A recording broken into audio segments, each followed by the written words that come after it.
Up north in the mountains of Kovir and Povis, the wind whips whirls of powdered white as it blows across the snowdrifts that bank your neat, magically cleared path. Perched on a ridge above you is an imposing stone structure gleaming in the afternoon sun, which you know to be High Watch, home apparent to the High Mountain Society of Sorceresses. You know this because you've been summoned to solve a nebulous urgent matter by one of these sorceresses by the name of Louise van Adelaide. Judging by her note, she seemed rather upset, so tread lightly.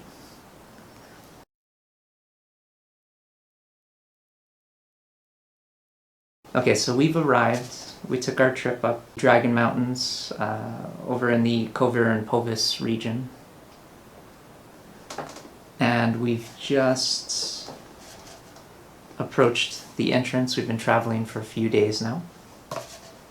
And so, here we go. We have another thing to read here. So the entrance to High Watch is carved with flowing lines broken by the occasional triangular symbol, a symbol which anyone with a shred of magical aptitude would recognize as the sign of Ard. This pattern of lines is cast down onto the door from the balcony above you, and continues onto the steps on which you walk. The double doors open to reveal Louise van Adelaide, a distraught blonde sorceress. Behind her stretches a ballroom large enough to entertain 30 or more, at the back of which rises an impressive grand staircase. So we're entering here, and here she comes. She speaks. You are on time, but only barely. Come in and warm yourselves. We will discuss the matter at hand when you have had an hour to shake off your travels. You will be on your way again shortly, so it is unnecessary for you to unpack. Please, also avail yourselves of the washroom. Your boots go to the right. If you have neglected to pack slippers, you will find some for borrowing in the basket beneath the coat rack to my left. In the meantime, I have other things to attend to. Farewell. And so she slips off and she goes toward the grand staircase. So in we go.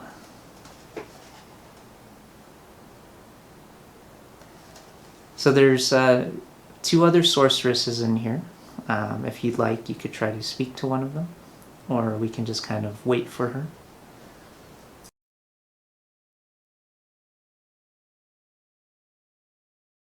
Okay. Obviously, we did have to. So because we have the special armor that we have already, so I started with the wolf armor, for instance, and you have the viper armor for Otto, and I have the wolf armor for Konrad and the wolf gear. We are considerably poorer.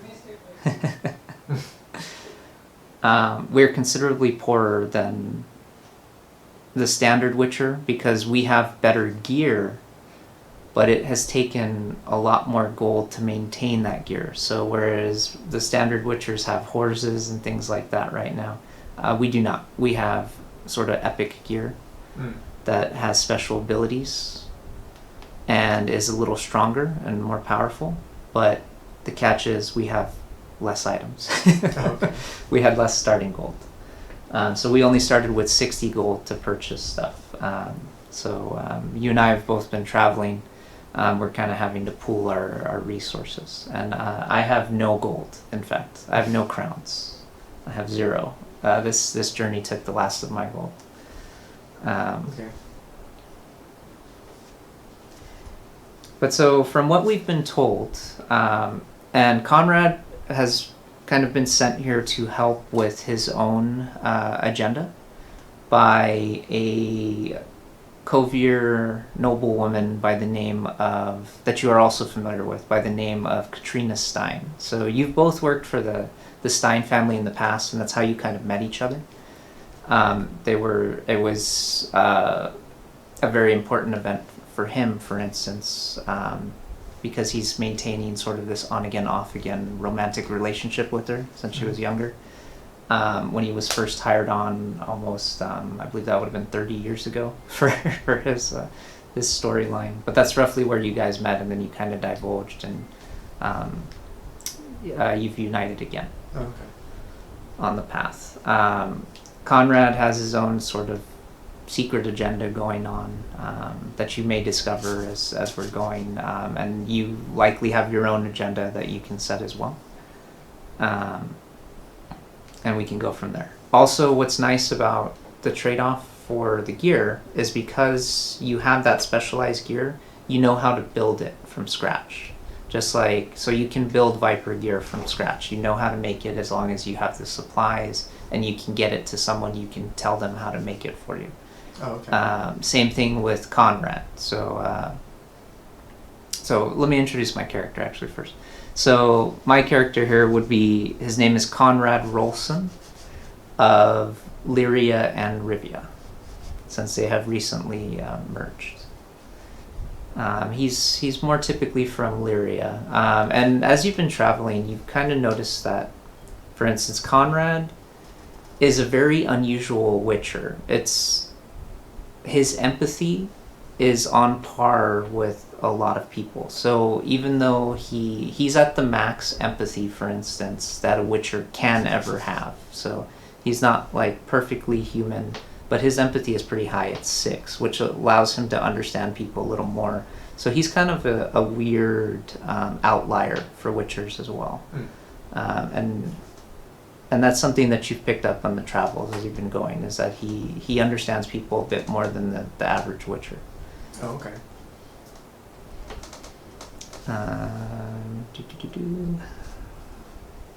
So, Conrad's just gonna approach him and try to make small talk.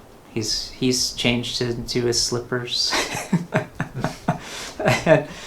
and he availed himself to the washroom kind of over here in the corner here, and he's just gonna move in and just kind of try to make small talk with the female sorceresses. Okay. And if you are so inclined, you can as well. Okay. I think. Yeah. I think I'm just gonna try and get to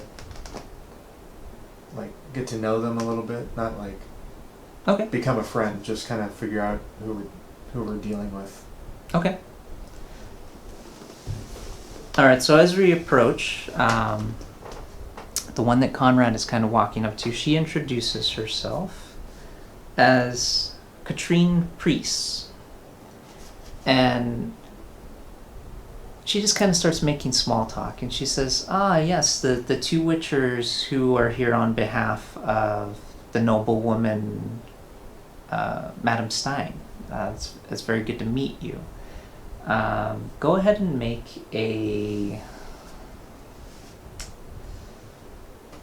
go and roll a D10. Ooh. One. Okay, so you're not really picking up anything off of her. Konrad rolled a 5, and I'm gonna add a few things.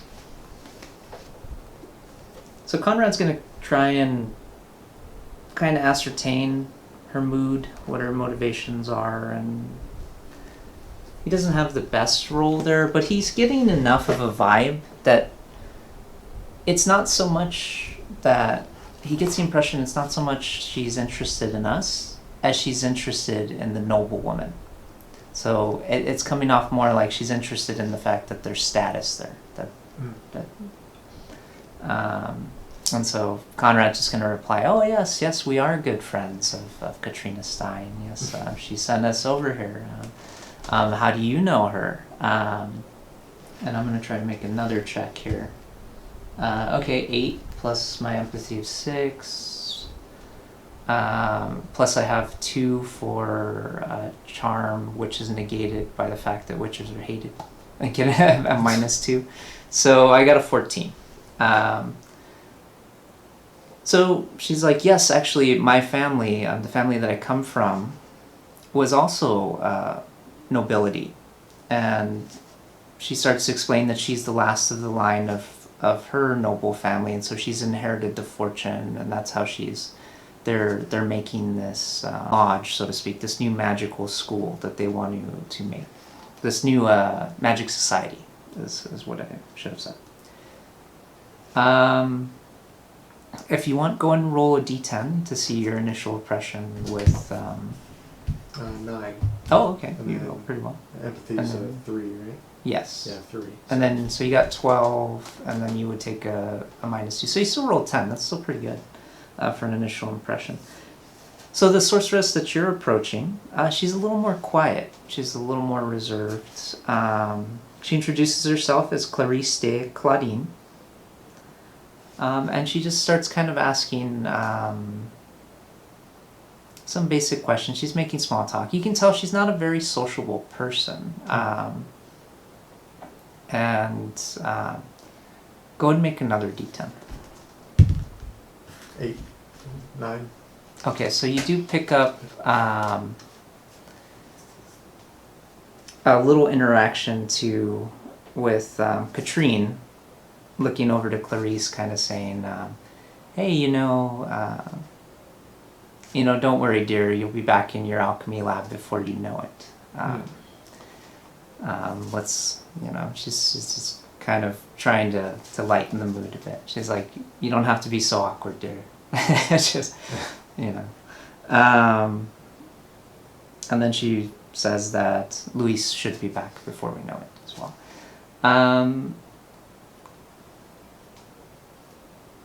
And she does start talking to, Clarice does reply back to Katrine that she would like to get back to some of her alchemical experiments and things like that, and it's nothing personal. However, what is your alchemy stat? 6. Okay, and what is your I believe intellect? Like intelligence? 7.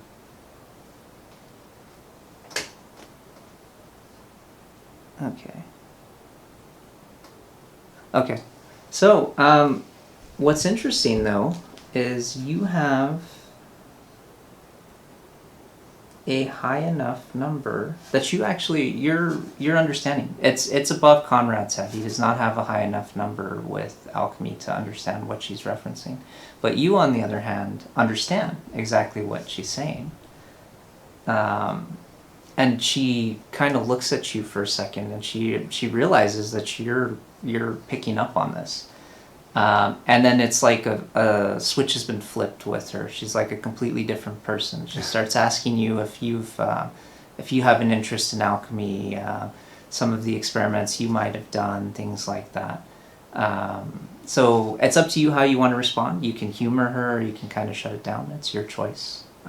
But she realizes that you are very skilled in alchemy to the point where you're keeping up with her.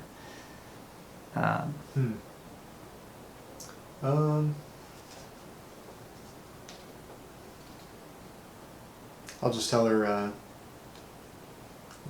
I'm pretty well versed in alchemy. Potions come in quite handy when facing a lot of different monsters.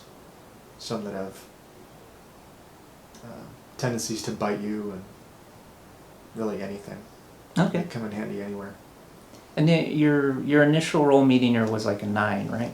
Almost like a 10. Okay, so because it was +1. What she's gonna do actually is she's really excited. It's like a flip is switched, and she's a completely different person. She's fallen into her element, talking about alchemy. She actually invites you to the basement to see mutagens, and she's actually willing to give you one, which could perhaps it'd be a random one. I'll probably roll for a random one, just to tell you right now. But if you are interested in joining her in the lab, there is an opportunity, if you roll high enough, to gain a mutagen. A mutagen basically gives you a set bonus. So it could be like 1 extra vigor for casting magic. It could be 10 health. It could be... You won't know what it is. And that's assuming that you trust her. But she's coming off very excited right now. She's talking about how she wants to show you the lab so that you can kind of gauge it. She's telling you it's state of the art, that they've spent all these, she says Byzants, which is the currency for Kovir and Povis. And so she's inviting you if you are interested. Sure. Okay. Yeah, I'll tell her I'll come have a look. Okay, so meanwhile, while we're killing time, I'm going to join her by the fireplace, and we're just going to talk about nobility. So Konrad will be talking. I'm going to shift it to the basement. And then you guys will...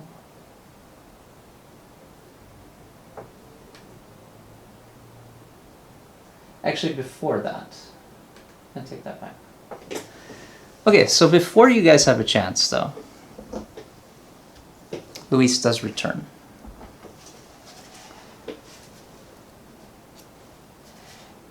And she approaches, she comes back down from the staircase, and she does interrupt and say, that can wait. Firstly, let's get us to the matter at hand, shall we? It says, our society is hosting a party for the most distinguished sorceresses in only 7 days. Everything must be perfect. And so my fellow members have trusted me to plan it so. You are here to solve the one problem that I have no desire to solve myself. To the north, there is an ice-cutting village on the shores of Lake Tancred, which I had paid to deliver a very large and sizable block of natural ice from its waters. Last night, however, a boy, Olger, from that village, arrived at High Watch empty-handed. He claimed that a 4-legged monster had scared him off, along with the temporary workforce, and made ice cutting impossible. We've boarded him up in the basement for the time being, guaranteeing that his father will still make good on the contract and prove no impediment to you. For this contract, you will be paid 50 Byzants, a fair sum, if I may say, to pay for someone to kill a simple warg and return with a block of ice. Within 7 days, of course. Arrive late, and there is no pay for you. It is a mere day's journey by foot to the lake. The boy was also carrying a map, although it is a tad smudged in the middle, but perhaps it will help. Here you are. And she hands us the map. Okay. I'd like to ask, Otto would like to ask him, what if it's more than a warg? Okay, go ahead and make a D10 again. And add... Empathy? you can do charm or negotiation.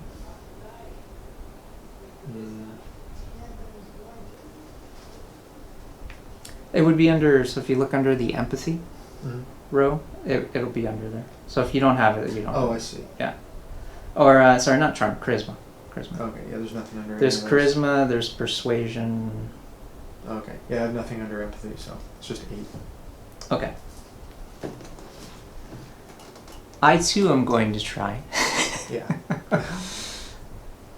She just kind of looks at you. Ooh, I got a 10, which means I get to roll again, because then it explodes. The die keeps rolling, and then you add the bonus. So 10 plus 5 plus the 6, so I got a 21. And we're like, and even I'm there like, come on, a warg, let's be honest. It could be anything, and we won't know until we get there for sure, but you know, we should be prepared for more. So because it rolled so high as well with the critical, she says, fine. I can tell you two are skilled warriors. You will handle it. I am willing to pay you 75 Byzant. But not a penny more. Okay. And then she also recommends that you talk to the young boy downstairs. At least one of us. So that at least one of us. So if you do want to join her now, we're going to have to go to the basement to talk to the young boy. And go from there. Forgot to max this out. There we go.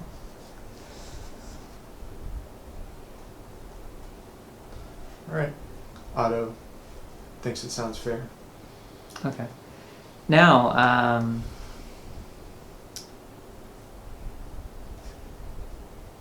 Clarice. Clarice here, yes. Like two of them have C names. Clarice and Katrine. Katrine's still not quite that interested. However, Clarice is very fascinated at having met a fellow alchemist, to the point where she actually invites you to the party. She's like, hey, you know what? I need a +1 for this party.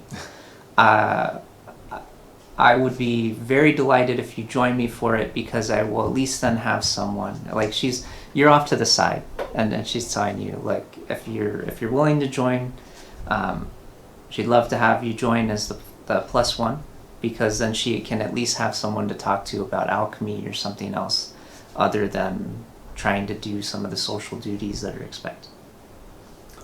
So just think about it, and hopefully you guys get back in time, is what she says. But the invitation is there. So upon returning, if you do want to join for the party, then we can. Just keep in mind, it is essentially a party of going to be mages, mostly sorceresses. Oh, okay.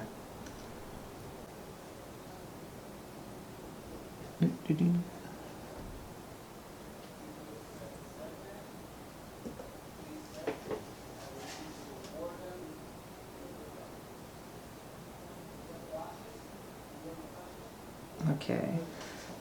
So, as Clarice is leading you to their state-of-the-art alchemy lab here.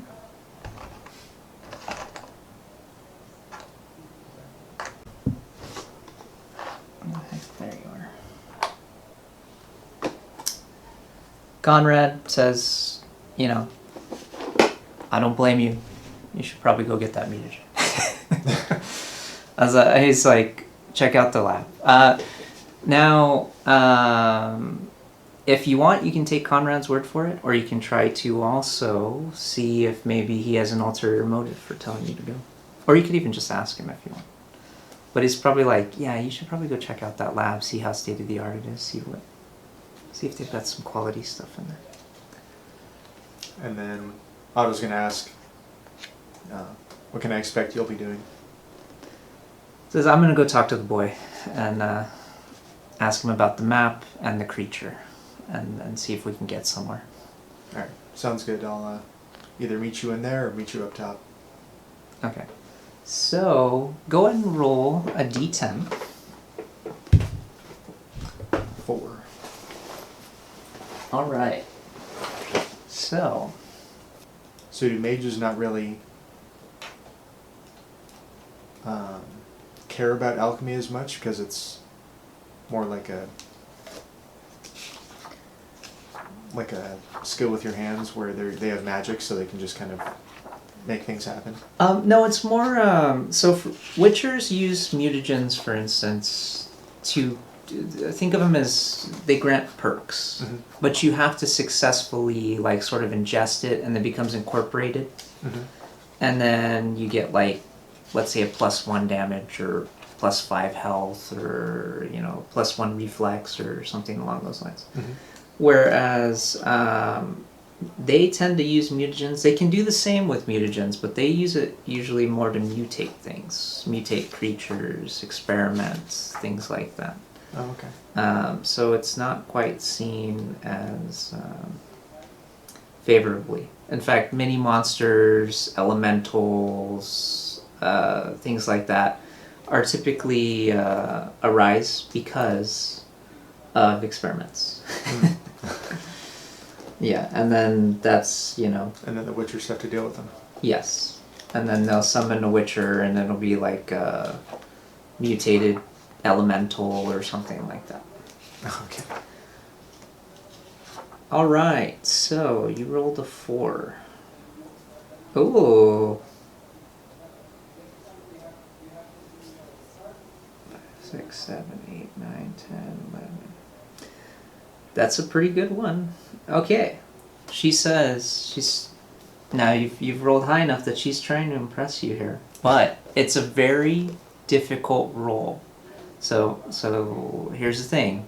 If they fail, it's lost. She can help you with it, but she says this is one of the more exquisite mutagens that we were able to find recently. It's a genuine werewolf mutagen. It's one of the more difficult ones to incorporate, I understand, and she's been very hesitant to try and experiment with it because she fears losing it, but she is willing to give it to you to help with the mission. Now, mechanically what that does is you'd have to roll an alchemy 20 to succeed. Okay.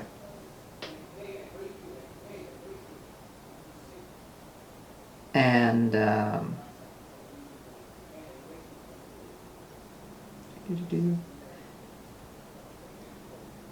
it would give you plus 3 damage.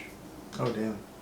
So every attack you ever do where you hit, you will deal an additional 3 damage. Now the catch is, you don't have to use it right now, but if you tried to use it, you'd have to roll alchemy 20.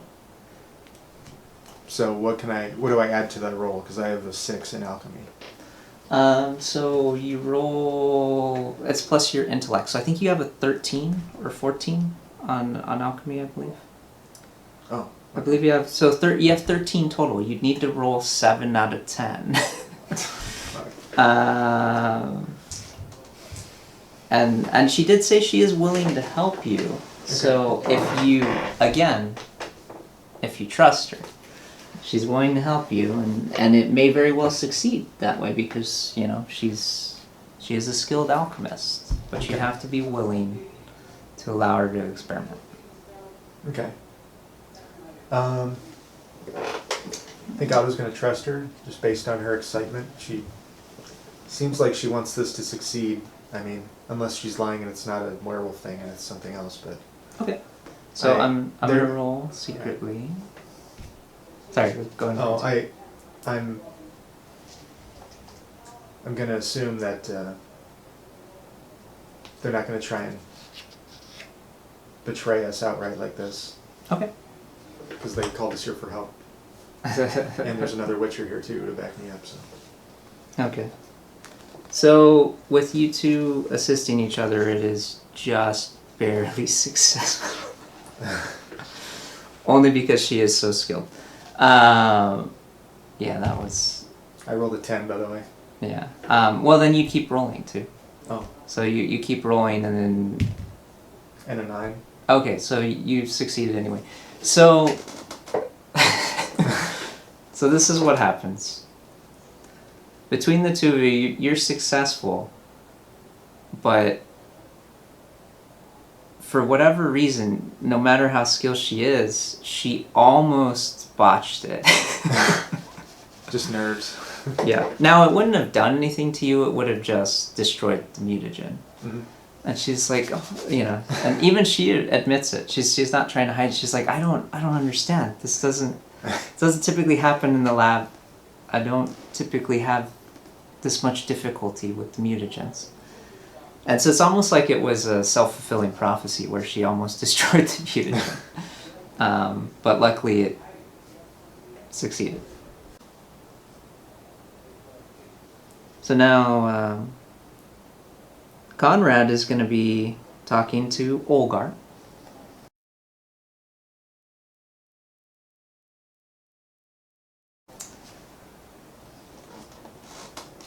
And it's going to be like, Konrad's just going to go up and say, hey, you know, we could probably get you out of here. I just need you. He's playing good cop back. He's playing, I guess, good Witcher, bad Witcher. Yeah. Or I guess it'd be good Witcher, bad mage. Yeah, good Witcher, bad sorceress. So he's telling Olgar, he's like, hey, and we could probably talk to him. We could probably get you back to the village. Just tell us what you know, and you know, they're already paying us pretty well, so we can probably convince them to let you go too. He's going to roll Okay, he got a 3 empathy. So he got an 11 minus. So he got a 9. So he's not very convincing. But already Olgar seems like he doesn't want to go as well. And so they're kind of arguing. Is like, hey, wait, come on, what's really going on? Why don't you want to go, man? Are you afraid of the monster? What's happening here? And Olgar just kind of starts talking about, he's like, okay, I'm going to be honest. Like, they keep giving me these delicious snacks, and I get to try all... He's like, I'm getting to try all these sweets and these different candies and dishes and different foods that they're going to have for the party. So they've been letting me sample and try all these different hors d'oeuvres and desserts and sweets, and honestly, I really don't want to go back right now until after the party. And Konrad's just like annoyed. He's just shaking his head. And he's like, fine, what can you tell me about the map? And so he says, oh yeah, the map though, yeah, I feel bad. Here, and he takes the map and he kind of fixes some of the smudges so that it actually gives us a better pathway to the village. And he says, just follow the path right here. They see this little part, it's kind of smudged, but just turn left here at the path, you'll find the rocks. And so he tells us better directions based on the map, which could potentially come in handy later. He also starts talking about the monster, and he says that monster, it came out from under the ice during the first night shift, and it killed the cutter boys we hired for the season. Father says it dragged them under the ice. I didn't see it so well. Father sent me to get help. But it wasn't no wolf like that blonde woman thinks. Wolf won't swim in this cold unless it's necessary. And they never hunt alone. I wouldn't venture onto that lake or that ice if I were you. Okay. So, well, I'm not in there, so. Yeah, and then he just and Konrad just shakes his head and he's like, I'll let you get back to your sweets then. And he just kind of closes the door and goes over. So, does he have them all in there with him? Is he like eating? Yeah, it's kind of this storehouse in there, and he's just kind of made a room for himself that they've kind of locked him in there. But you can see like dishes, he saw dishes and things like that. So his story, to Konrad at least, checks out. He's like, fine. And then down comes Luis here. And she's fascinated by this whole thing. So technically, like, you're here on the table and she's helping you inject. You're both preparing the mutagen. You've injected yourself. It's taken a little time.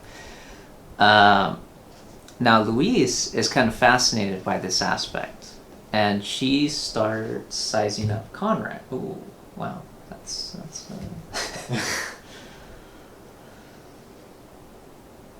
All right. So Louise comes over to Konrad, and so they're beholding the experiment, and she actually starts talking. She's like, Konrad, she sized him up perfectly. In fact, it was critical. The exploding die kept going, so she's basically sized him up in one look. And she says, that armor. She's like, I can tell you're an ideal specimen. Just your strength, your muscle tone, your body itself is on par with some of the stronger specimens I've ever seen. And she says, in fact, judging by, and she's kind of saying this in front of everybody, she doesn't seem to mind. She's like, in fact, it's kind of interesting because that armor of yours is almost limiting you, isn't it? It's almost too dense, and it's limiting your movements. You're actually slower in that armor, even though it's more protective. And he's kind of looking at her, and he's like, because she's sized it up like perfectly. Like, his armor limits his reflex and defense by 1 because it's heavier.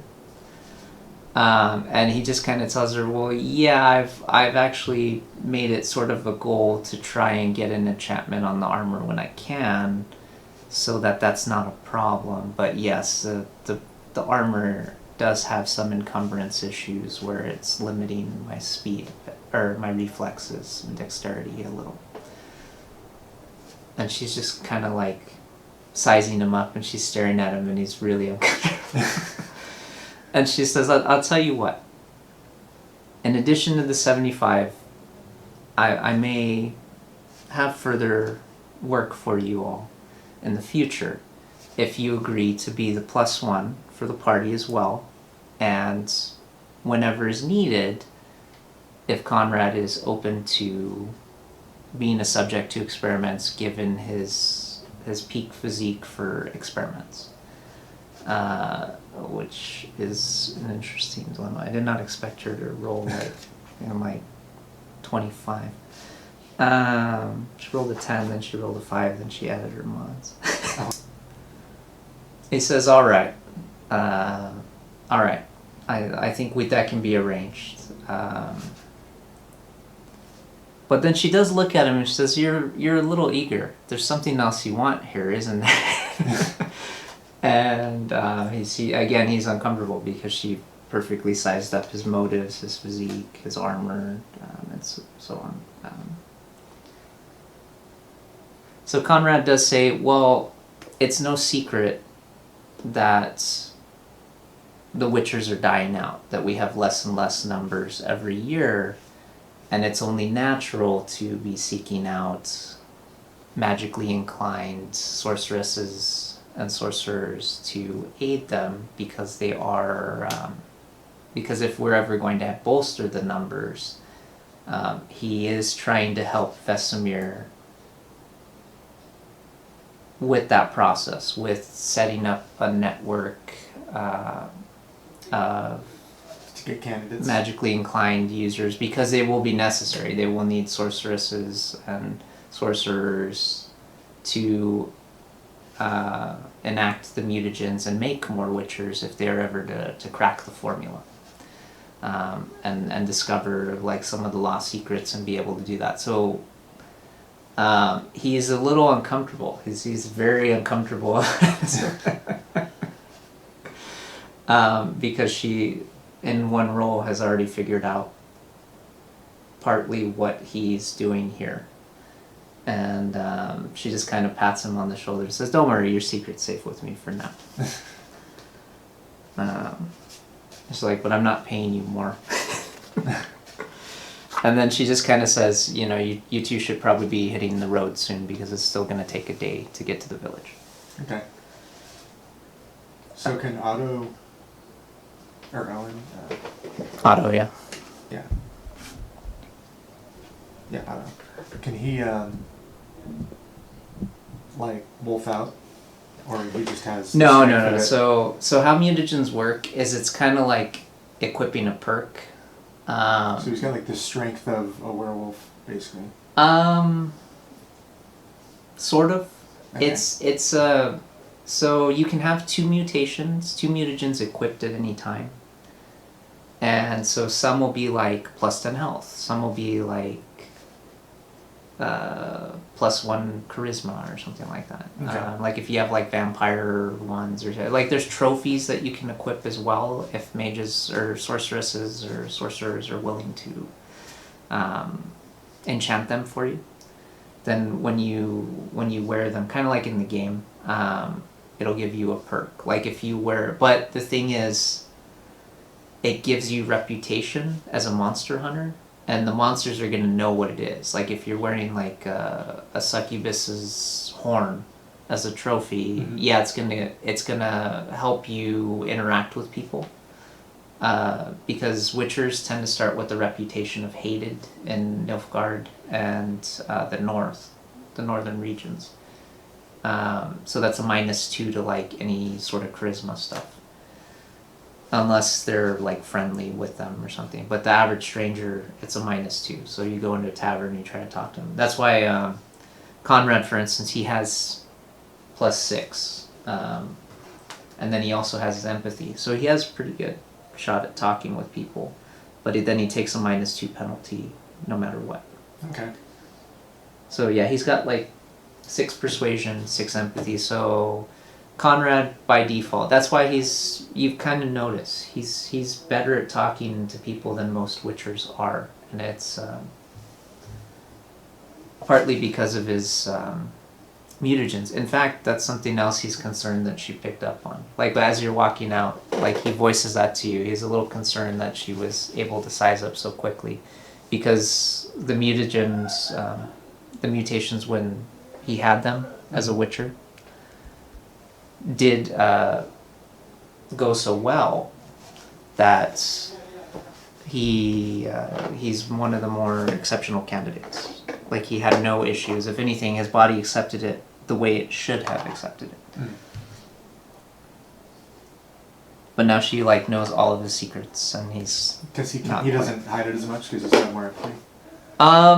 It's not that. It's that she rolled so high that she just sized him up so perfectly that she understands. He's got like a body stat of 8, for instance. He's the armor is holding him back. The mutations took so well, for instance, that he's got like increased speed faster than even like the most peak specimen, for instance. He technically has 11 reflex and dexterity, but the armor limits him to 10. So it's actually slowing him down. And she was able to pick that up in one.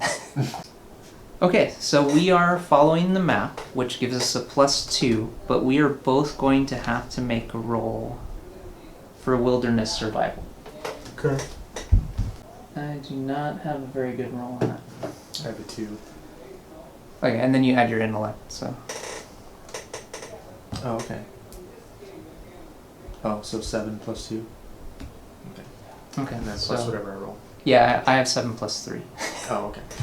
I got a 17 +2 because of the map. I rolled 8. And then you add Plus 9. Right? Okay. Yeah, so that's we both rolled the same. Okay, so we both rolled 19. So we are because of that map. A blizzard starts setting in shortly after we set down the path. But between the map and between our rolls, the map just barely leads us to where we need to go. So we rolled pretty good too. Yeah, we did. It's just that +2 from the map is what just barely saved us. Okay. So it is nightfall by the time the players make first sight of the ice-cutting village, lit by a bonfire at its center. It's very moonlit. Go and make an awareness check. Okay. Oh, that is not a good That's one. plus intellect also, right? Yes. Or intelligence. 16. Okay, I'll hold the 2 plus... So 4 plus 7... Okay, I got a 13. But that's still enough. Okay. So as we're approaching the village, we catch sight of a warg and 2 wolves alongside it that are following.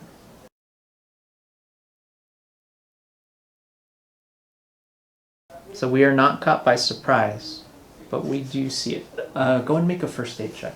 Okay.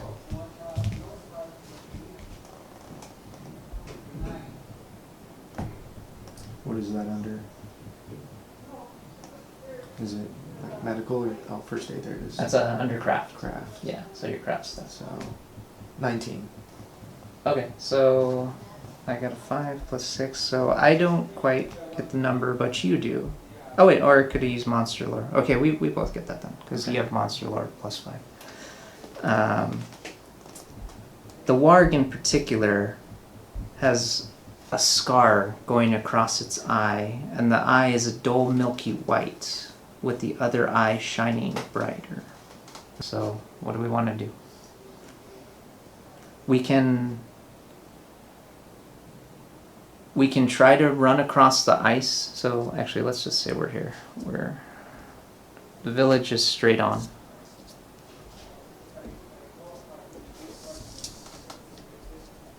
Okay.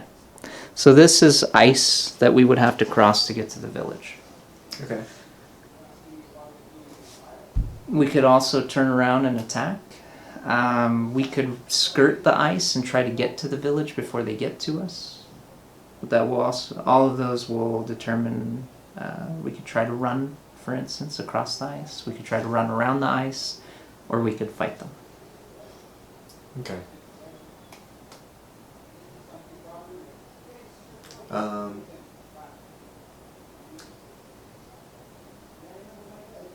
Can Konrad think of a reason we should talk to the village first before we kill these? Like, one has a slash across the eye, so it seems like they've been attacked at one point.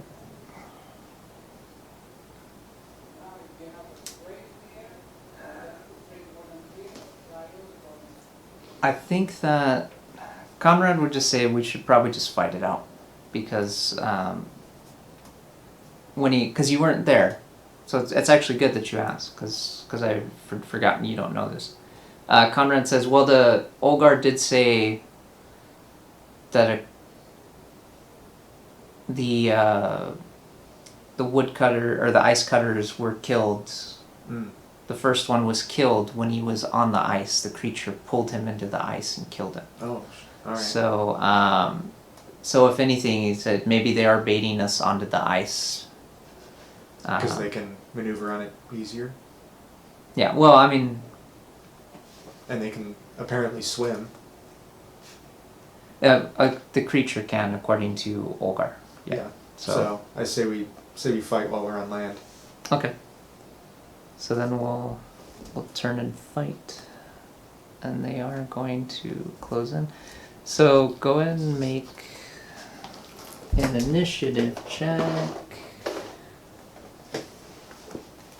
So go and roll your D10. Okay. 2. Yeah, 1d10 plus your reflex stat. So whatever you roll plus reflex. Ooh, I only got a 2. So 10. I got 12. Let's see what they get. 12, yeah. That's what I mean. Ooh, okay. So...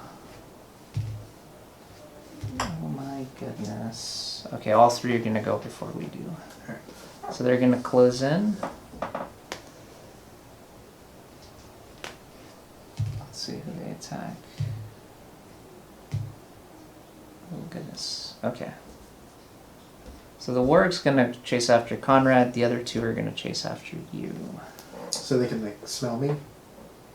Like I'm because I've got the mutagen? No, they just... Oh, okay. They just went for it. Okay. So he's gonna attack Konrad. Konrad is going to try to dodge. Konrad dodges. Okay. So the creature... The massive warg charges up at Konrad, tries to lunge at him, but Konrad just steps back and dodges. The other 2 are going to attack as well. Okay, so go and roll. You can dodge, for instance, or your blade can parry as well with Oh, okay. your swordsmanship. I'll just try to dodge. Okay. With reflex or dexterity? It's the reflexing. Okay. 11. Okay. Well, you're getting attacked twice, so you have to dodge it again. Okay. And this time you'll take like 1... Oh, plus 5, so 16. Okay, so you dodge the first one. And then 17. Okay, so you dodge the second one, actually. Okay. Okay, so we dodge. Now it's our turn. Konrad is going to use his wolf ability to just attack, straight attack, and deal double damage. So that's an 8. Let's see what the location is. Oh my goodness, it's a head hit for triple damage plus double damage. Okay.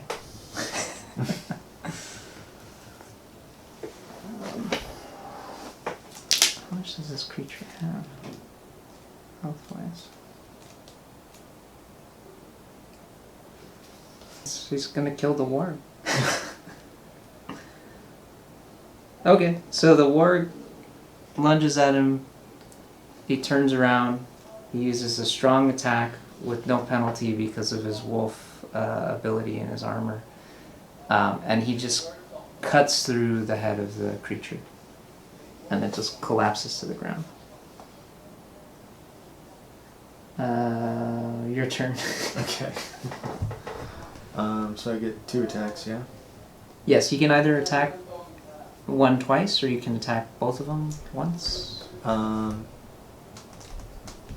Or you can make one strong attack at a -3 penalty. Okay. I'll attack one of them twice. So Okay. that's 46 plus 4, it looks like.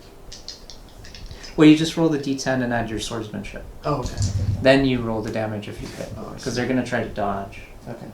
But if your attack is higher than their dodge, then yeah, you hit. Oh, okay. Swordsmanship. That would be under reflex, I think. Oh, okay. 7. I get one more attack too. Did you roll a 1? Yeah. Okay, so then you keep rolling Oh. to see how it just explodes and it keeps going. So roll again, and then whatever you roll, you subtract as well. 6. So then you literally rolled a 1. Oh, okay. Because then the 6 would have then penalized it and it would have gone to 1. Oh, I see. Yeah. And then you can roll the second attack. Okay. 3. Okay. Well, that's 3 plus what's your swordsmanship and your 6. and your reflex. Oh. So 7 plus your reflex. 10. So 17. Okay. Oh, so it's 19 actually. Because 6, I rolled a 3. And then another 10 for reflex. Okay. So you're going to hit the second one. Okay. And that's 46 plus 4 for the steel sword.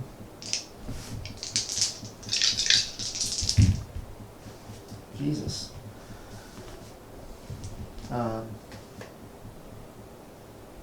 10. Okay. And then you add 3 to the damage as well.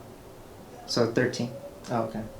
So it's wounded, but it is not dead. Okay. The warg is, however, dead. Okay. Okay. Now this one is going to split off and attack and attack. Okay. So the one I hit, that I didn't say, but this is the one I was. Well, I guess if that was the first one.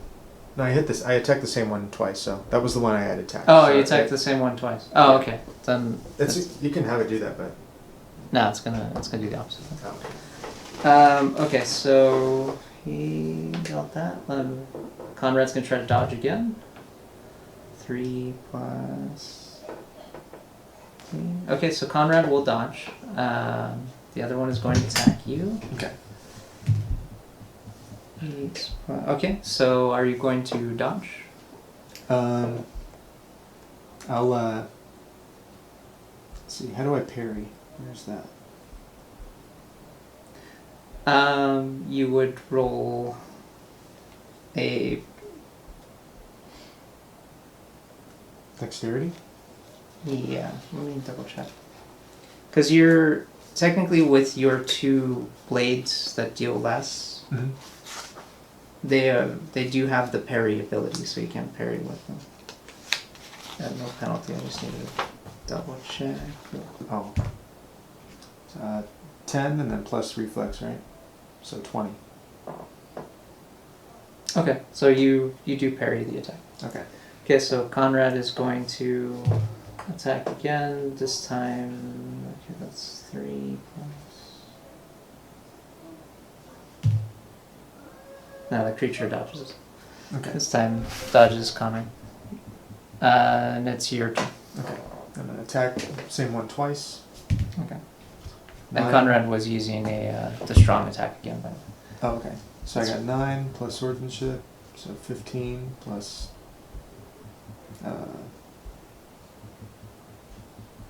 Was it reflex again? Yes. So 25. Okay. Yeah, and it is by. You also beat it by 10 or more. So you are going to crit which means you're going to deal double damage. Sweet. Let's see what the location is that you're hitting as well to crit it. Okay. Do I need to roll for that? No, I rolled for it. Oh, okay. You're going to hit it in the arm, so even though you're doing more damage and you're going to crit it in some way, it's also half damage. Oh, okay. But that creature is already wounded, keep in mind. Yeah. So go ahead and roll the damage. Okay.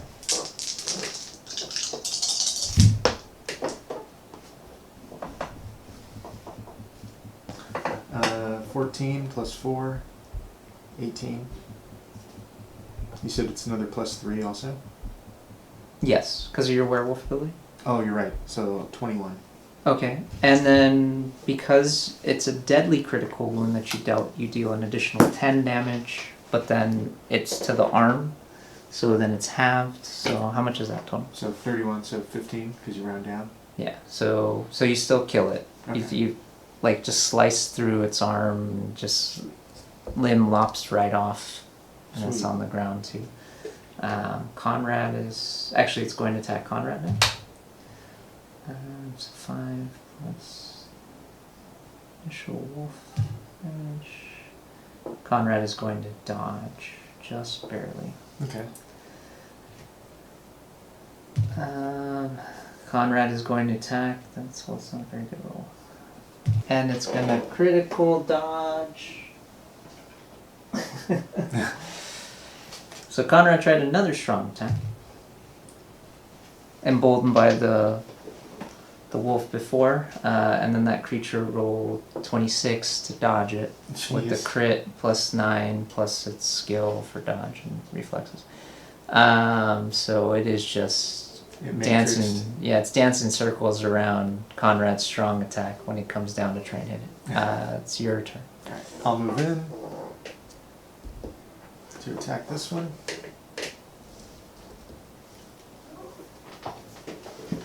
Make sure.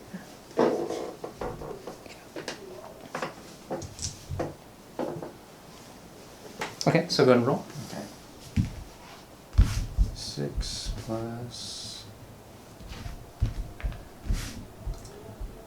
another 16, I think.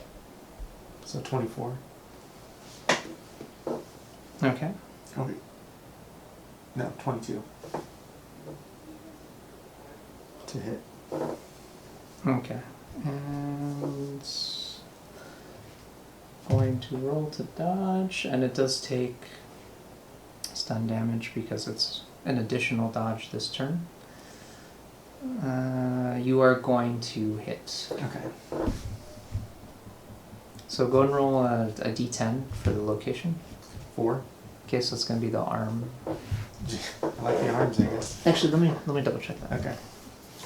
No, it's torso actually. I'm sorry. Oh, okay.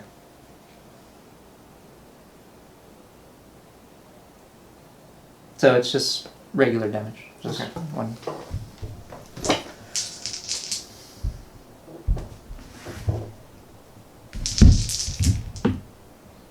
Alright.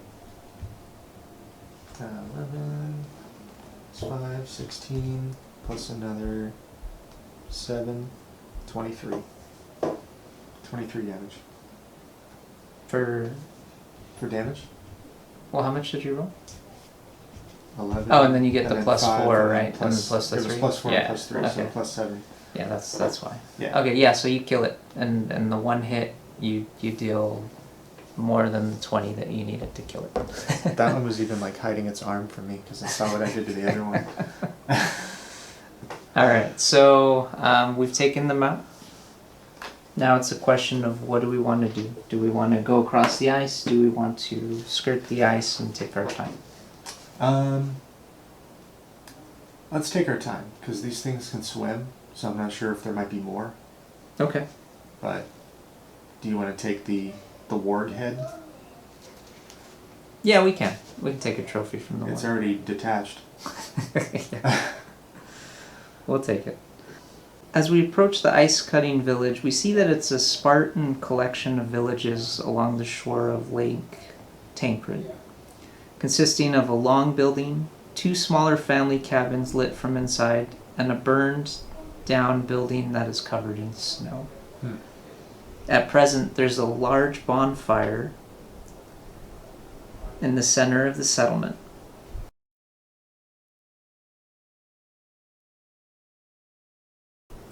As we approach, a gentleman walks up to us and introduces himself as Yangar.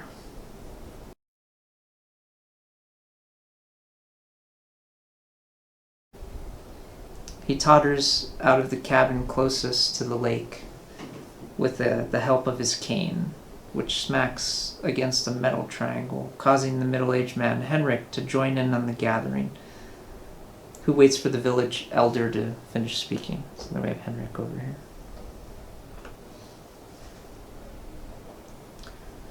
And Younger says, "Our customs demand we show our hospitality. Henrik, you are to feed these travelers. I will keep the bonfire burning tonight in your stead. Travelers, you may sleep this evening in the longhouse and help yourself to any of the equipment that was left in there that may be of use to you. See me in the morning. We will discuss the beast. In the meantime, stay away from that burning building. It's haunted." And then he just kind of goes back to maintaining the fire for the bonfire. Meanwhile, Henrik walks over and he sees that we're both wearing Witcher medallions with our two swords.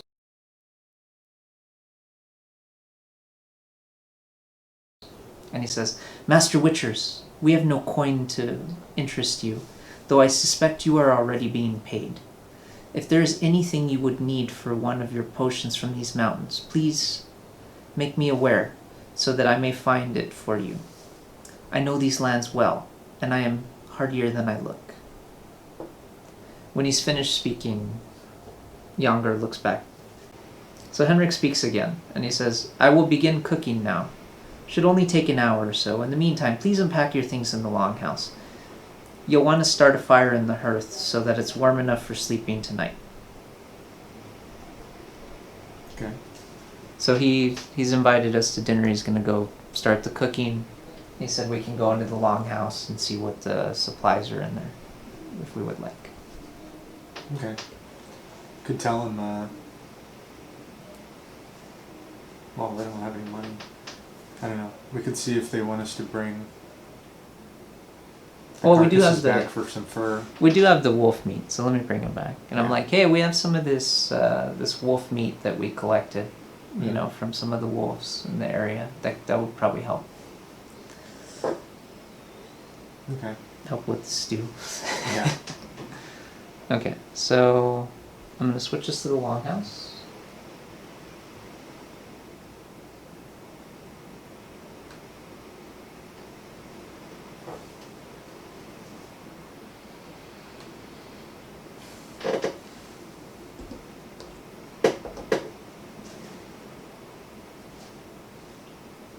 Okay, so the longhouse is a single open sleeping area containing 8 beds, each with a trunk that's been shoved underneath, and a large hearth at the end of the room. It is in partial chaos. Half of the beds are strewn with clothes, the other with personal effects. There's 4 beds that are still neatly made, however.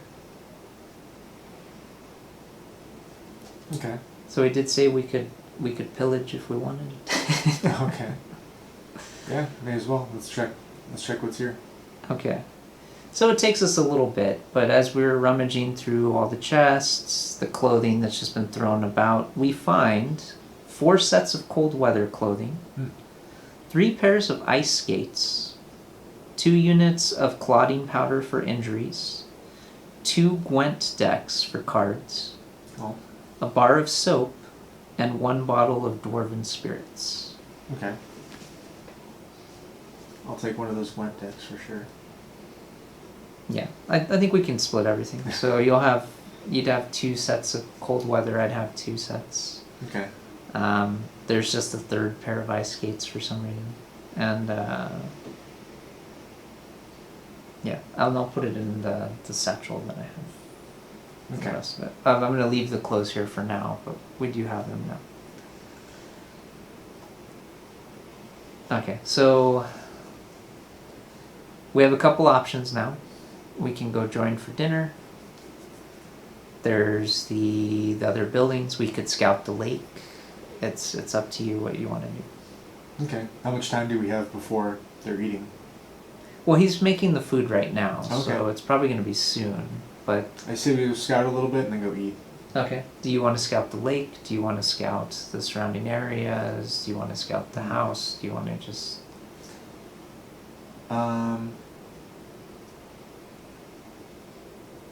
Let's see. I'm gonna go scout the attack location that killed one of the ice cutters. Okay. Go and make a Witcher lore check.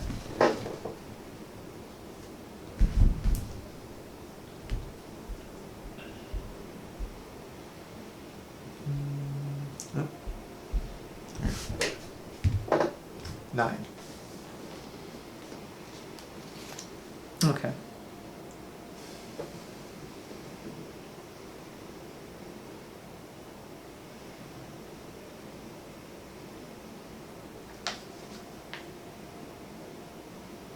So you don't actually spot anything. You see some tracks that are a few days old that kind of lines up with the child being sent.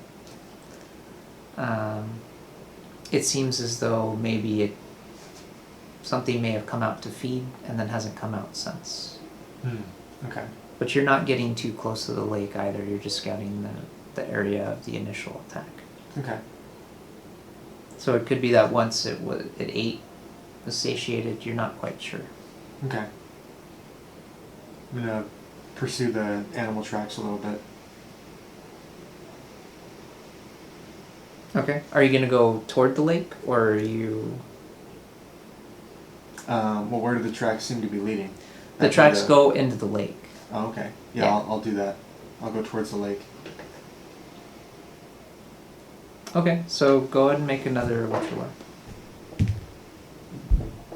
10. Okay, so you just can't seem to pick up a scent at that point, or a trail. Okay. So it seems like with your initial roll, you were able to kind of investigate that something did in fact come out of the water around the time that it did devour the other gentleman, but has not come out since. Whether so you get the maybe it could have been feeding related, maybe it could have been proximity related, but you're not sure. Okay. I guess I'll start heading back. Okay.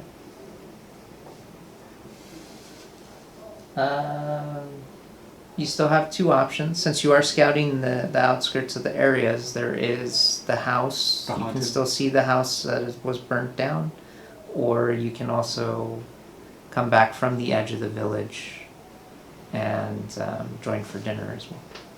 Check out the burned down haunted house, I guess. Okay. Can I see if there's anybody around there? Or is nobody there? There's nobody there. Okay. You get the impression from what you saw that they are the last of the inhabitants for the village. It's just the three right now. Everybody else has fled. Oh, jeez. Okay.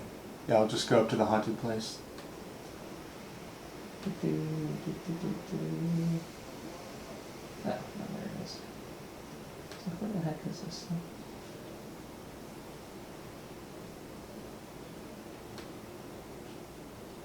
Okay.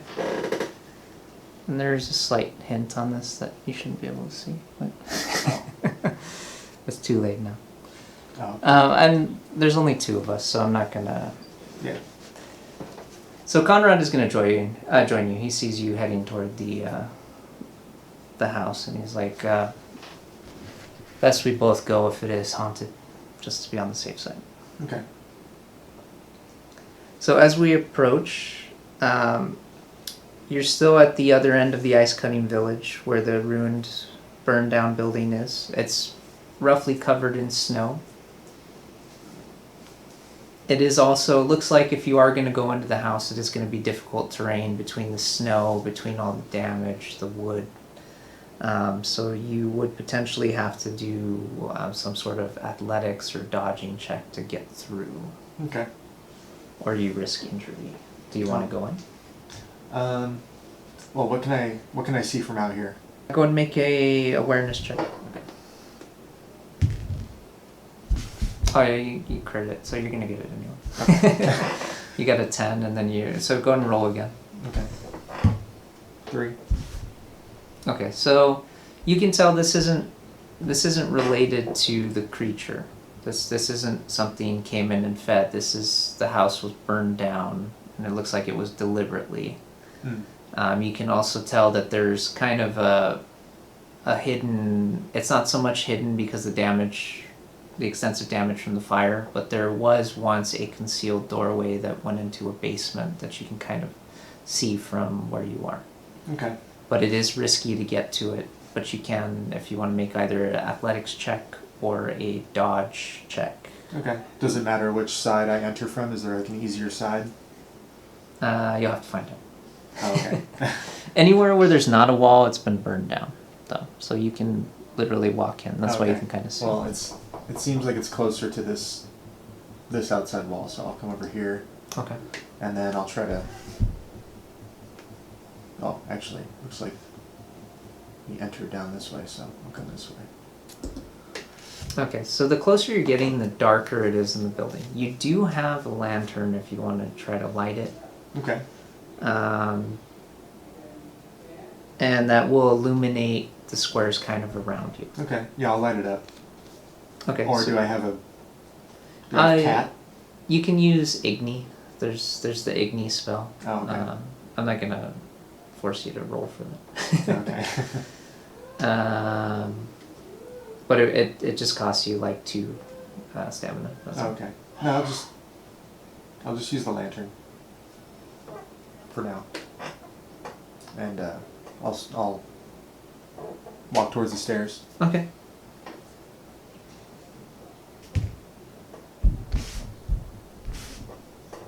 And you said acrobatics, or...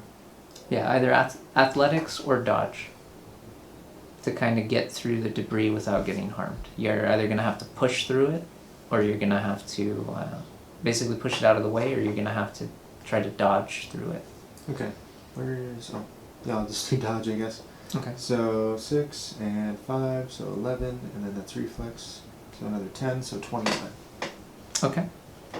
Okay, so Konrad's still keeping watch, and he just kind of tells you to just shout if anything is down there. Okay. You make your way down the stairwell. Okay. And as you're approaching the corner, your lantern begins to illuminate what appear to be 4 corpses.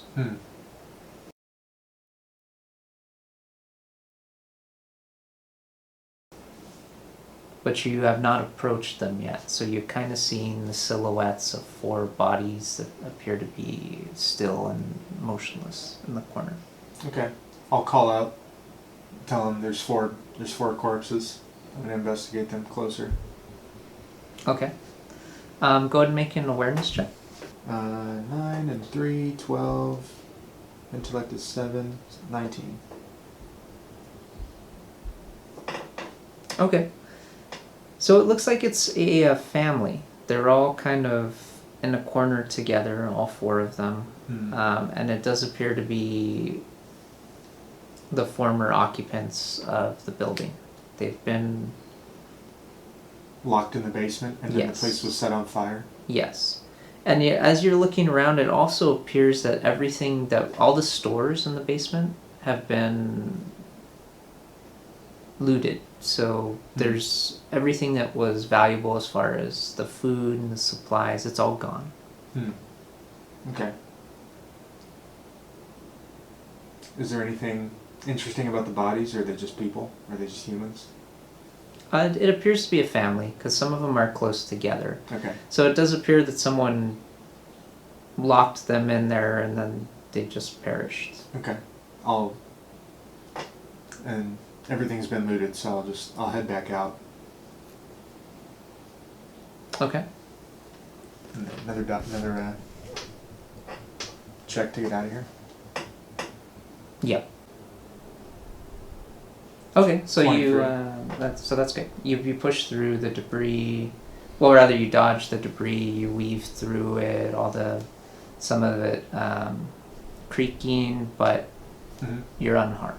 I'll tell Konrad what I found. 4 bodies held in the corner. Seems like they were locked down there and left with nothing to eat or any means of escape. And the place was set on fire, as we saw. It was deliberate. Okay. So Conrad's thinking in his mind, this isn't making sense. They said it's haunted. They didn't say anything about a family that was murdered. Yeah, if they thought telling us something was haunted would keep witchers away, then... Yeah. So Conrad's... Yeah, he's on the same page as you. He says, let's be cautious with these villagers for the time being. Okay.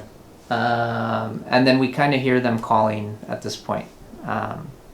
We hear a gentleman saying, Witchers, the dinner's ready.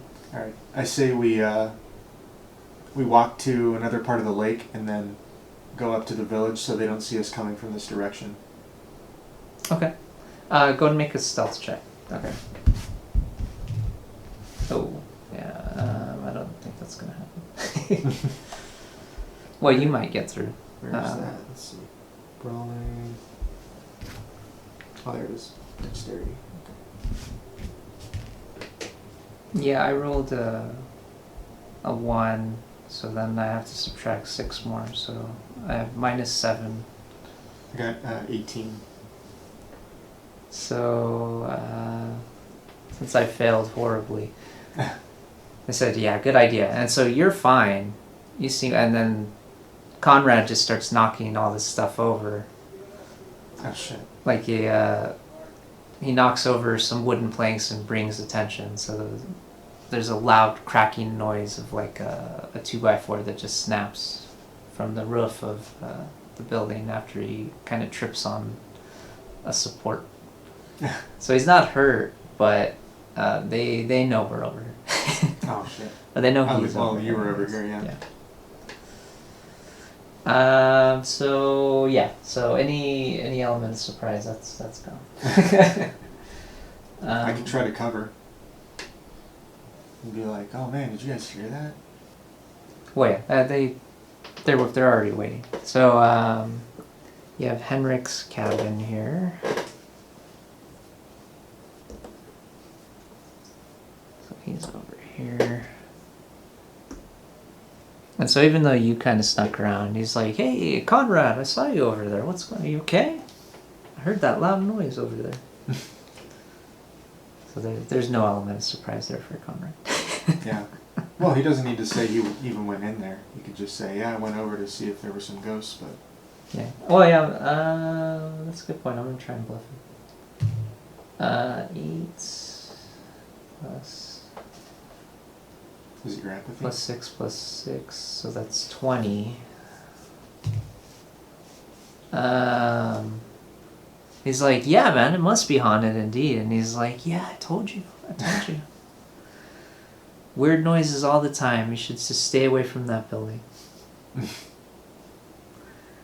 And then we all go inside here. Okay. For dinner.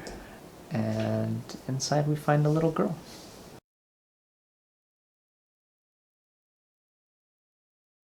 She introduces herself as Hilde.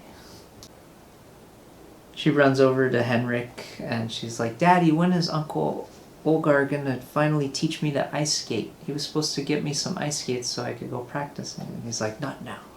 We have guests. Would the extra pair of ice skates fit her? That we have? Yeah. Okay. Yeah, I mean, if you want to offer it to. I mean, we could offer it to. Okay. They'd be like, well, we have an extra pair of ice skates. And then he kind of steps in. He's like, no, you have to stay away from the ice. That's where the creature comes from.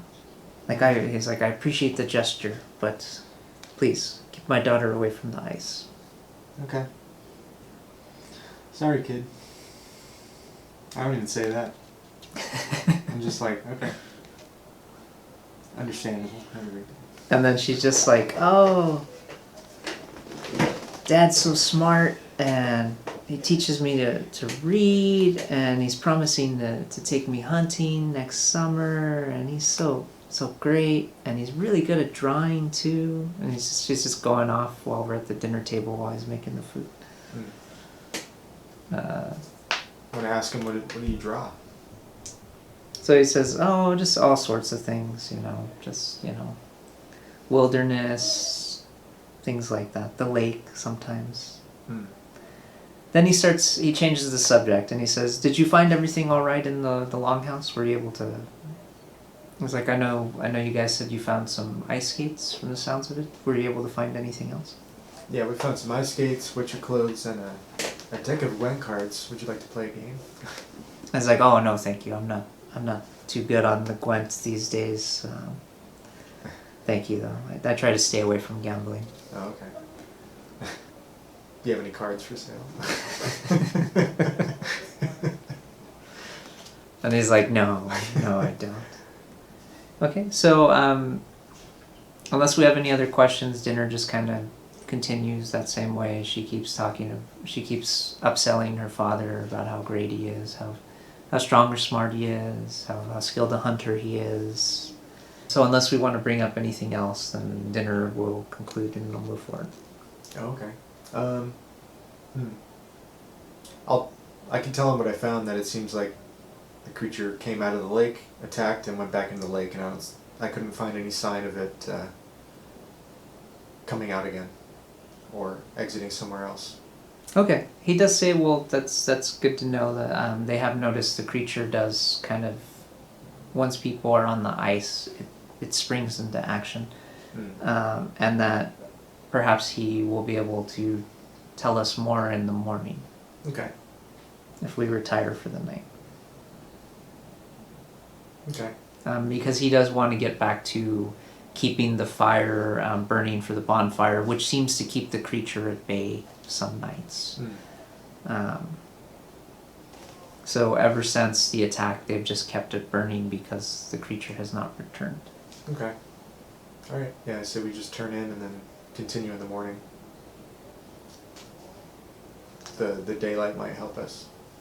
Okay. So since we're going to retire to the longhouse, go ahead and make another Witcher lore check. Okay.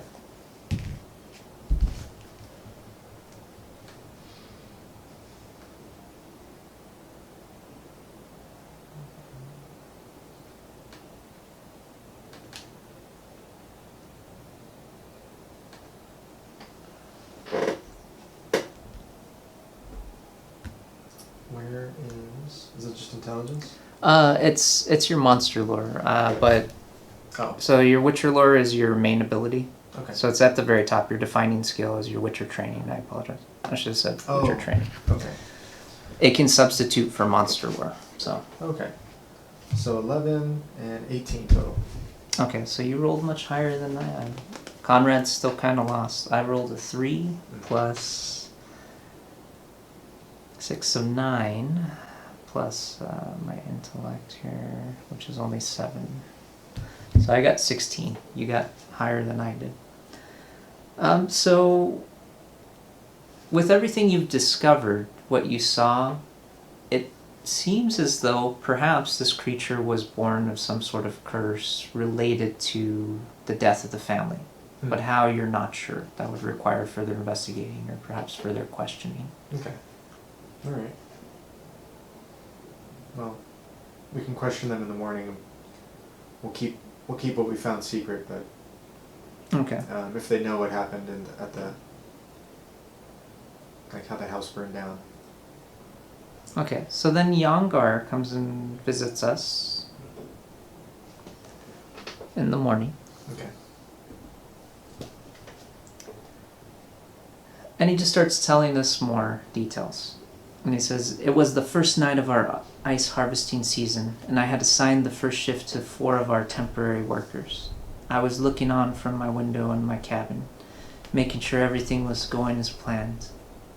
They had just removed that first block of ice for the season from the lake center when I heard the scream. I looked out onto the lake. There were 3 of the workers yelling and waving their hands. I don't think they saw what happened either. They began to run when they did. The beast jumped out onto the ice from the hole in the lake and grabbed 2 of the other remaining ice cutters in both of its claws.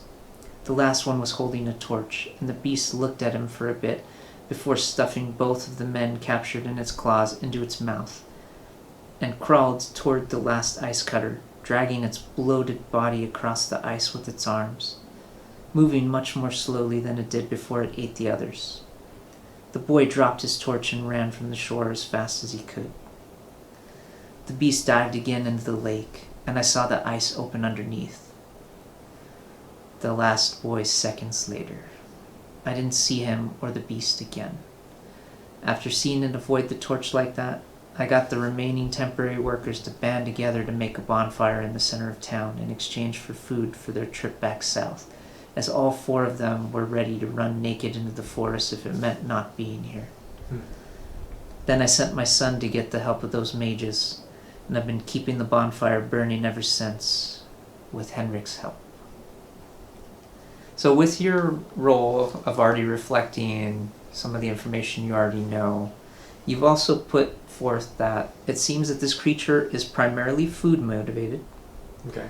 It does dislike fire and avoids it if possible. It is a capable swimmer. Its stomach is somewhat stretchy and can hold roughly 3 humans before it slows down and is full. Once it is full, judging from the details he's giving you, it seems as though it might be incapable of moving on land, but can still swim, which is why it may have changed tactics with the 4th. Okay. Even though it was full, though, it does occasionally still seek out nearby food. It can break through the ice, even the thickest ice, with ease. And then that's about it so far. So you've kind of put together between his story, between what you saw when you were watching the tracks go toward the ice and things like that. Okay. So this is a rather large creature then, if it can fit 3 people. Yes. And then that prevents, after it eats multiple people, it slows it down from coming back on the land, but it can still swim. Okay. Have you ever seen it come out during the day? He says no, but again, it was during that one attack. Okay. He genuinely believes that the fire is keeping the creature from returning. Okay.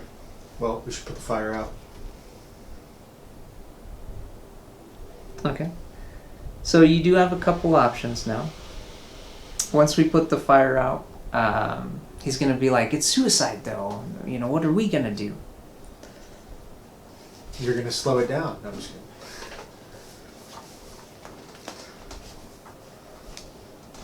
Okay. And he's like, all right, well, just let me know when you want the fire out, and then we are going to do what we have to do. Whether it's hide, we'll let you guys do whatever you need to do. Okay.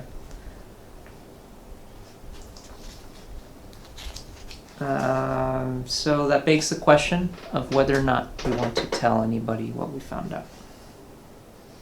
Well, there's only 3 people here. Yes. There's only two adults, and a child. So there is Henrik the father, and Yangar the village elder. Where's the kid right now? Is she on her own, or? She's kind of about the village. She helps with the chores and things like that in the household, so we can see her kind of, cleaning and things like that about the house.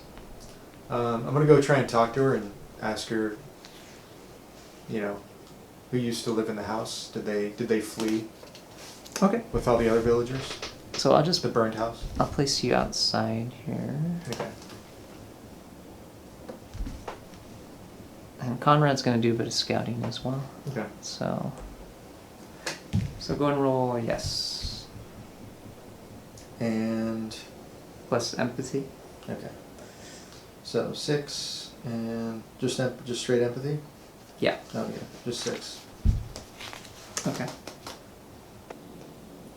She says, "Oh, there was a nice family that lived there. They were one of the more affluent people. They're just the kids were nice. They used to play and they used to have food all the time, and the supplies. They were very well off compared to the rest of the village. Do you know where they went? And she says no. Okay. I'm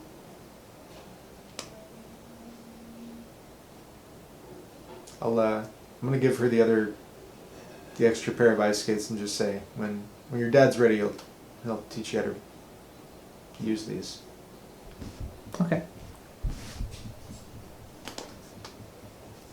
And then I'm gonna go off and actually talk to her dad. Okay. So while she's off, then we'll shift him here.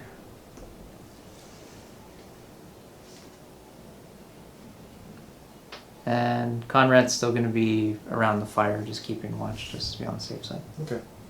I'm gonna ask him if he knows where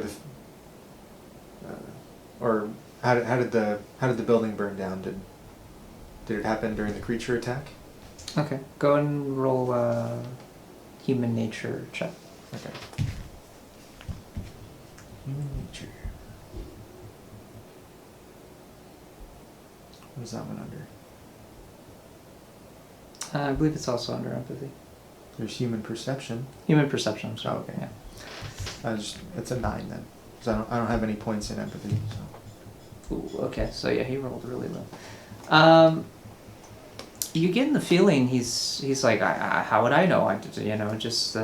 It burned down. But you're getting the feeling he's jittery. He's very anxious about the fact that you're asking him questions. He's like, that place is haunted. You should stay away from it. Why did you guys go over there? All right, I'm gonna come out. Well, it's interesting you say that, because in the basement there's 4 burned bodies, and I noticed that the place has been looted of the food and all the valuables. So I'm assuming the family didn't burn themselves and, out of the kindness of their hearts, gave everything to you.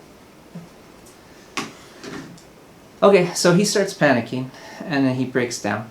And, let's see, okay, yeah.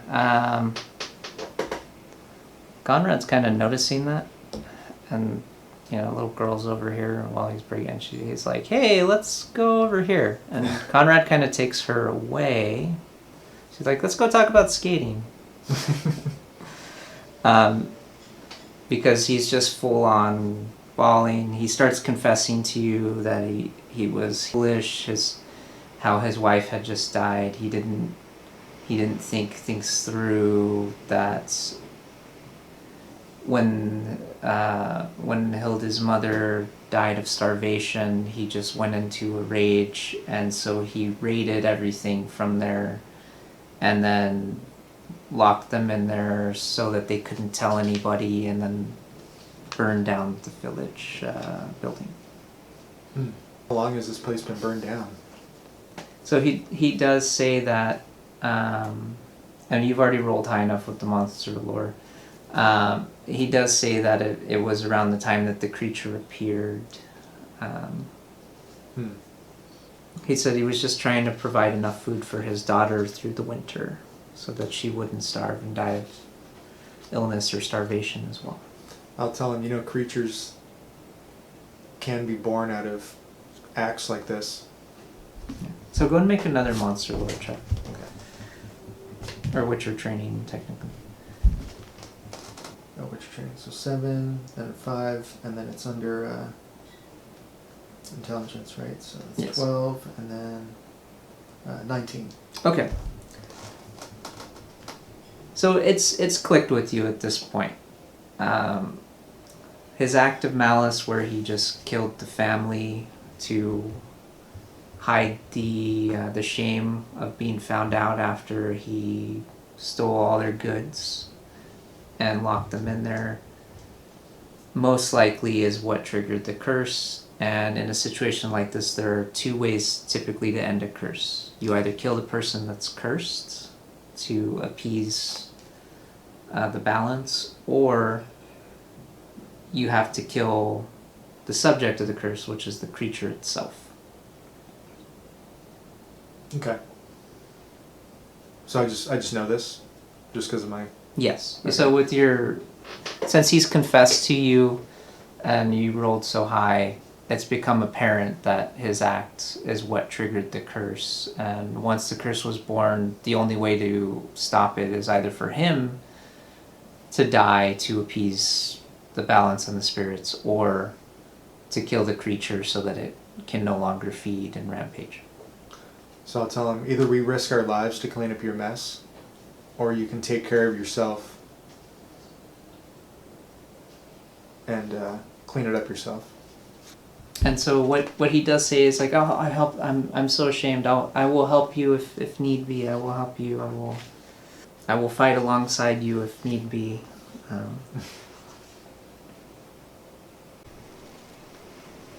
Okay, so we're gonna have to decide on how we approach this, because while yes, he did offer to help, you are quite aware that most times the person who's cursed is the one that's going to draw the person out.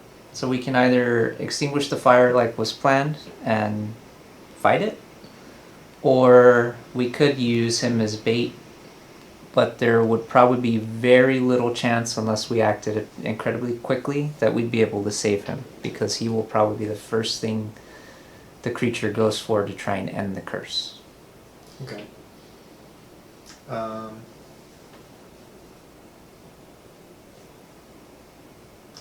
mean, other than the daughter, I really don't have any empathy for him, as he killed a whole family. So this is where Konrad's flaw is going to come in. Konrad is going to just kind of, as we're finding this out, he's going to kind of say, that the man did offer to make amends. Most times people are inherently good. They just do bad things sometimes. Yeah, this thing's pretty bad. He killed 4 on his own and caused the deaths of many others and everybody to flee this village, so. Konrad's like, but he's trying to redeem himself. We should give him the chance. Well, he has the chance. He wants to fight, so we'll let him. Okay. So, Konrad's going to get close to the ice with the fire put out. Okay.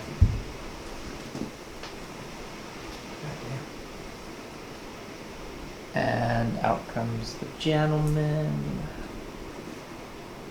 And as soon as you're putting that fire out, the creature just pops right out. Okay.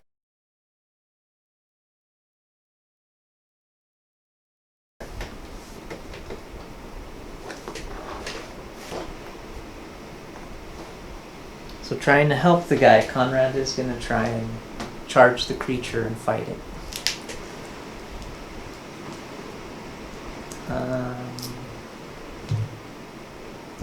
Okay.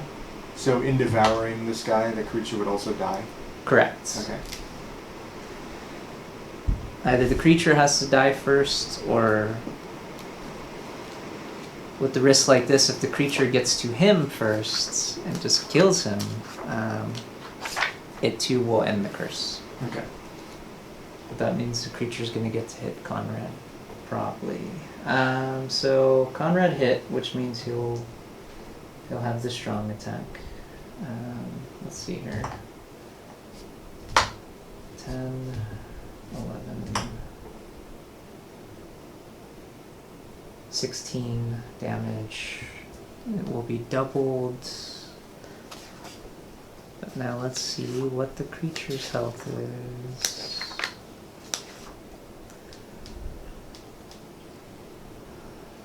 So he dealt 32 damage to this thing. Actually, no, never mind. He did not deal 32, he dealt 22. Okay. Because the creature knocks down some damage. Creature is still standing, did not dodge the attack, and it's just like, and it's going after Konrad. let's see. Uh-oh. Okay. So the creature rolled 7 plus its attack. Should be... Oh my goodness. Okay, so... 22. Can Konrad dodge 22?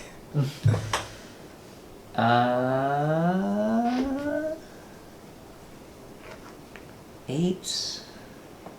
Come on, Konrad, moment of truth. Oh, the armor. The armor. Konrad would have dodged. Oh. If he did not have -1 to his reflex right now. So he rolled 21 against the 22. The creature is going to hit him for quite a bit of damage. 6, 7, 9, 15 damage. But luckily, Konrad's armor stops. I think it's 14.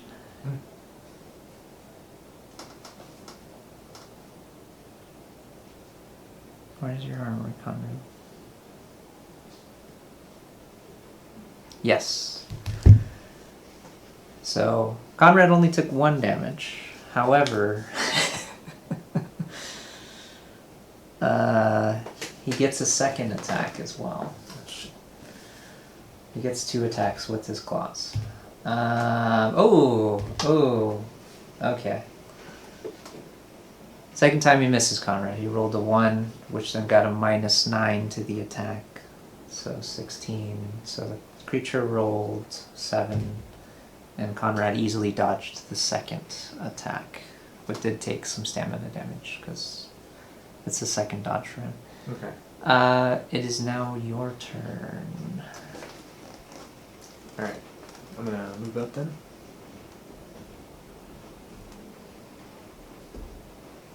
And I'll make an attack.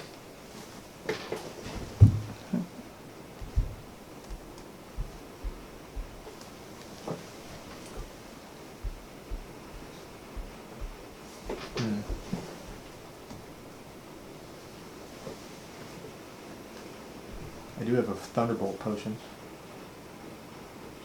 You could drink it. It gives you more damage, I believe. Plus 3 damage for 15 rounds. Yeah. But that would be your turn there. Yeah, I'll just attack then. Yeah, and you can attack twice, or you can do a strong attack that will deal double damage, but at -3 to your attack. Okay. I'll just attack twice. Okay. 9 and plus 6, so 15, but then that's reflex, so 25. Okay, so you hit. Okay. You do not crit, though. It's not quite over the threshold. Okay. But Alright. So 10, 16 plus 7, right? So yeah. 23 damage. Okay, so you deal 13. Okay. So creature is still alive, but you get a second attack. Alright. As long as you don't crit, there's always a chance that you hit him. Yeah. Or crit fail, I mean. Right. 18. Okay, so it dodges. Okay.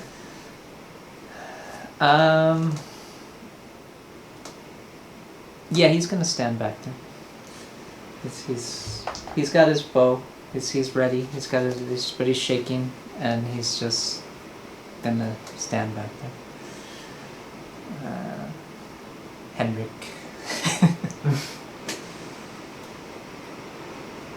So I'm going to strong attack again. So 8 plus 10 plus, so 18 plus swordsmanship is 6, so 24. Let's see if it dodges. Let's do the third dodge.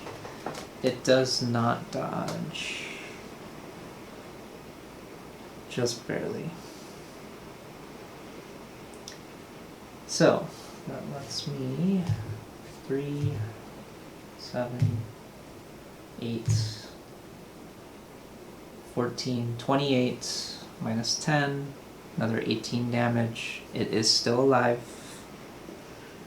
That is my turn. So now it is the creature's turn. Creature is uh-oh. 19. Oh, this is gonna hurt. You get a parry or? I don't believe I can on this one. Creature rolled 34 with the, because it rolled a 10. I'm pretty certain he's gonna get a crit here.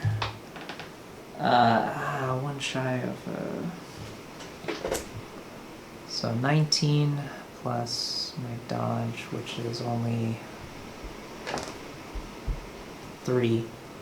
So I rolled 22 to its 34. Okay.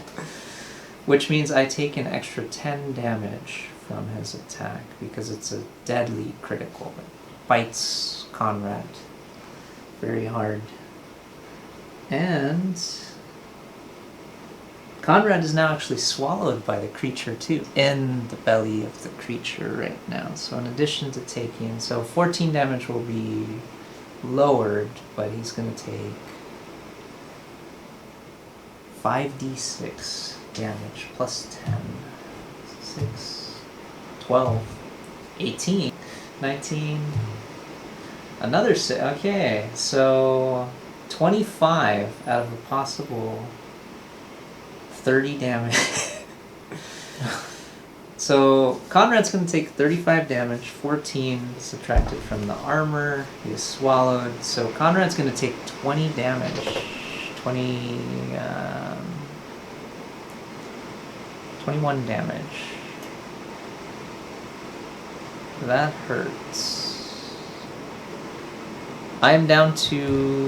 Where's our health? It's HP. Where's it show? It's in the right next to the stats. So it'll say stun, run, leap, HP, Oh, I stamina. see. Okay. Oh, man. So I have about 11 health left. Okay. And I'm now in the belly of the creature. Are you I can try to escape. constricted inside the stomach? Like, I can keep attacking it from the inside, but I'm in there and I'm hurt pretty hard. So now Yeah. it's your turn. okay. I'm gonna just attack it. Okay. Um, And then it'll be my turn after. Then the creature's turn again. Luckily, the creature only gets one bite attack. 18. Okay, so 18 total? Yeah.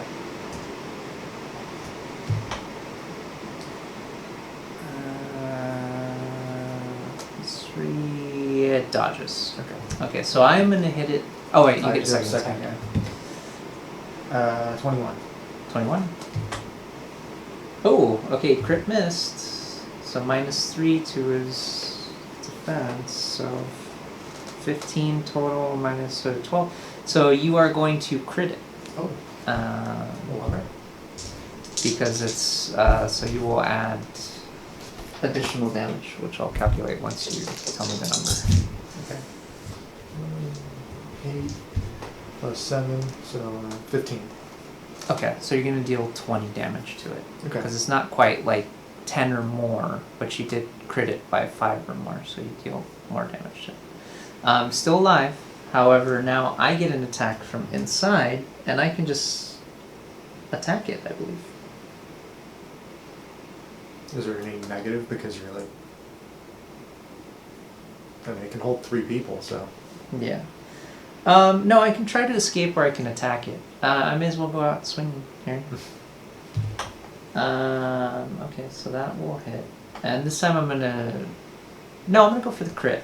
I'm gonna go for the glory, because it is pretty heavily wounded between the 3 times we've dealt damage. So 5, 8, 11, 13... plus double, so that's 15, 30. Ooh, okay. So, he's gonna deal another 20. He's in there. He's like, ah! He's fighting. His sword's gonna come out of the stomach. Oh, sweet. And it's gonna cut down the stomach. It's still alive, badly wounded, but Konrad is gonna fall out of the stomach. Like he's cut a hole and he just falls prone out of the stomach. Nice. He's bleeding. He's got 11 HP left out of like 35. He's Thought things so bad on the outside.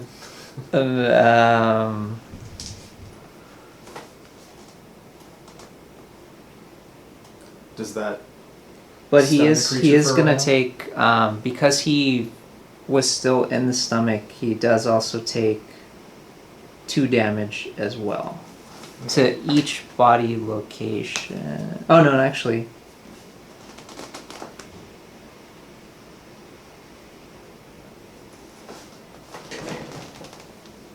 So he does. It's his armor. So his armor took 3 points of ablated damage. So now it's only defends 11 damage. So Okay. that acid has been like dissolving his armor. He cut through. He falls out. He's prone. The creature. It's not like stunned for a round because it got its stomach split open. Actually, yeah, that is his turn because it's now fully out of the water. It's just it was trying to spit him out, but the sword cut a hole instead. Okay. And now it's your turn. All right. But Konrad is prone. All right. His armor's sizzling. I just crit. So Okay. 10, Okay. So roll again. another 7, Okay. So and then add the totals. and that will be so 10, 7, and then it's the swordsmanship. So 6 plus I think it's 16. So 17 and 16, so 30. 33. Okay. 33, yeah. Okay. So that is going to be a crit. You're going to deal extra damage too. He defended 22, so that's 12 over or 11 over. So. Oh, 17 Plus so 10 more damage. So Minus 24, 10. so 34. Okay, and That's then right, and then minus minus 10 10, for so- its.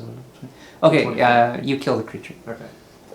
It lets out one final piercing cry and then it screams, and then Henrik is back here like yeah, All right, I'm gonna. He's hiding behind a barrel, but he still has the bow ready just in case. All right, I don't care what he's doing. I'm gonna give you a swallow potion. Okay, all right.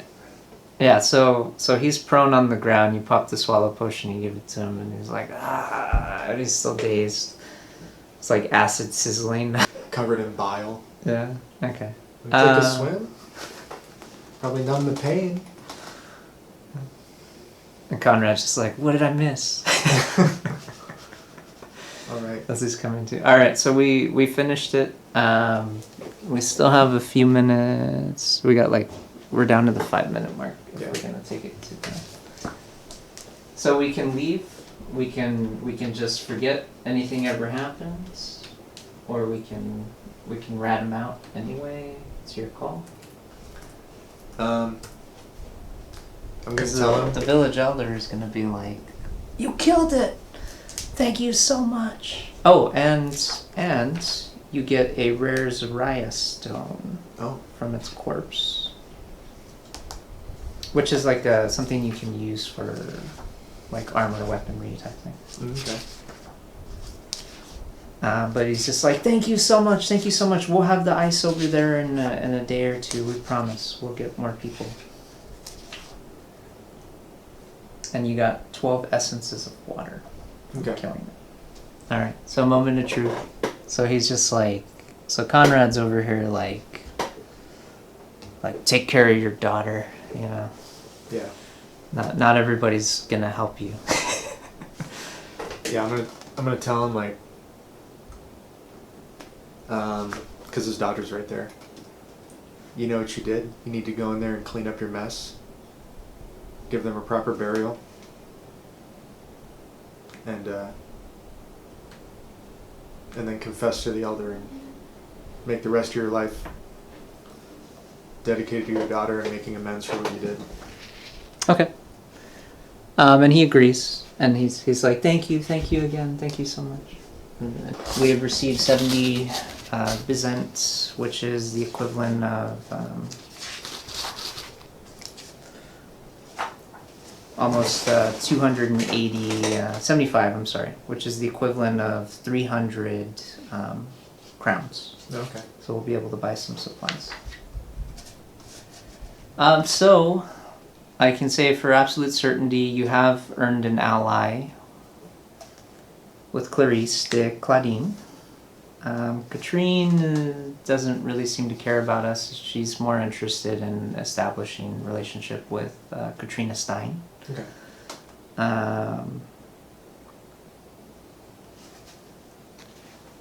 And Louise van Adelaide thanks us.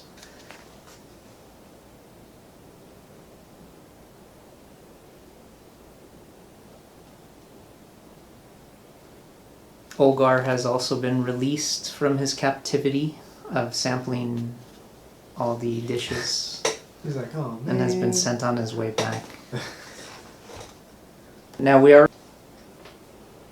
Alright, and that's it. I'll have brought Clarice like an arm or something of the creature. I'll be like, thanks for helping my mutagen process go well, so here's something for you to test on.